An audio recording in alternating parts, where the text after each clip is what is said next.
Moi, je vous donne un exemple très concret, mais c'est des cas qu'après on peut évoquer avec les autres imams, les prédicateurs, et tout, etc., pour être dans la prévention. Masha'Allah. Moi, je suis totalement pour. Il était arrivé, j'avais un bénévole, il était très très gentil, extrêmement gentil. Et moi, j'avais mis en place des règles. J'ai dit, écoutez, s'il y a une sœur et tout, etc., qui vous pose des questions, idéalement, si elle est jeune, etc., que vous êtes plus ou moins du même âge, essayez de rediriger vers d'autres sœurs. Si vous ne pouvez pas, vous êtes très protocolaire dans votre manière de parler. Vous mettez une distance, vous n'êtes pas complaisant, vous essayez pas de, de, dans l'attitude, dans le comportement, dans le parler, dans le timbre de voix, etc. Bon. Il faut essayer de faire très attention. C'est un exercice difficile, surtout lorsque vous le faites, à titre d'exemple, sur 3 jours. C'est très difficile. Mais voilà, essayez de vous contrôler, tout, etc. Baisser le regard, etc. Donc j'ai mis plein de règles. Et d'ailleurs, ça m'a été reproché. Ça m'a été reproché. Bon, pas de la part des frères, machallah, je vous dis la vérité. Hein. Les frères, eux, ils écoutaient, ils ont dit oui, d'accord, y a pas de problème. Néanmoins, ce frère qui était très très gentil, un bénévole, il avait un problème avec les sœurs. C'est-à-dire que j'ai, il avait un problème avec les sœurs. Attention, c'est pas que c'était un pervers ou quoi. Mais c'est que c'était sa faiblesse. Il avait un problème. Je lui ai dit, mon frère, viens voir. Donc je le sermonne. Et là, c'est là où je donne aussi cet exemple. Hein. Je raconte cette histoire pour donner aussi cet exemple. Je pense qu'il devrait être appliqué pour aussi dans les séminaires, dans les vidéos, dans les trucs comme ça, etc. C'est que je dis, mon frère, je t'ai vu de mes yeux, etc. Il y avait un ballon qui était là-bas. T'as couru Zarna pour attraper le ballon. Et Akhil Aziz, arrête, arrête. Le frère, je vois qu'il a des problèmes comme ça. Ma responsabilité, elle est de lui dire, mon frère, j'ai pris la décision, tu ne participeras plus à aucun événement.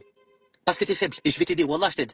Bah, c'est pas le désobéissant qu'on veut viser, c'est l'acte de désobéissance. Bien sûr, c'est quelqu'un vraiment vraiment quelqu'un de sociable. Mais il avait un problème. Bon, ça peut arriver. Ça peut arriver. De la même manière, il y avait des compagnons, radiallahu anhum, ils étaient addicts à l'alcool. Ils ont mis du temps avant d'arrêter. Mais ça peut arriver. Ça peut arriver. Ça ne veut pas dire que ce sont, excusez-moi le terme, mais des porcs en puissance, etc. Ça peut arriver parce que, vous savez, c'est ça en fait, des fois, cette frustration que les hommes ont, et je me permets de parler au nom des hommes, c'est que le fait d'être harcelé, mais harcelé, C'est vrai.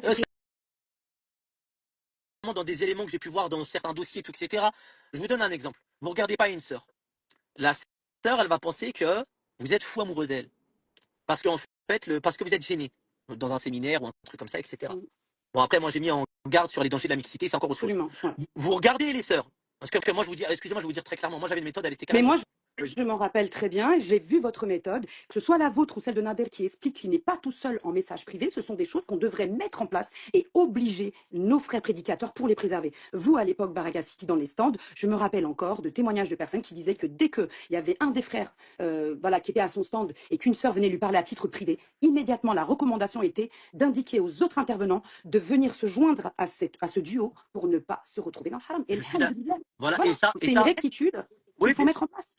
J'en parlais justement hier avec un imam, etc. Et écoutez, Wallah, quand il m'a dit ça, ça m'a vraiment fait plaisir et ça m'a fait mal au cœur. Il m'a dit, il y a peut-être des choses qui sont améliorées, il y a peut-être des choses qui sont à faire. Il m'a dit, mais moi, je suis ouvert à la critique. Parce qu'à un moment donné, on pense bien faire, on ne calcule pas un certain nombre de choses, ou du moins on minimise des choses, et parfois on calcule des choses. C'est-à-dire que parfois, ça sert nos intérêts. Ça, c'est de la fourberie. Et ça, par contre, ça doit être dénoncé quand surtout on voit que ça donne naissance à des choses qui sont vraiment pas belles. Voilà, moi, je suis complètement d'accord sur ça.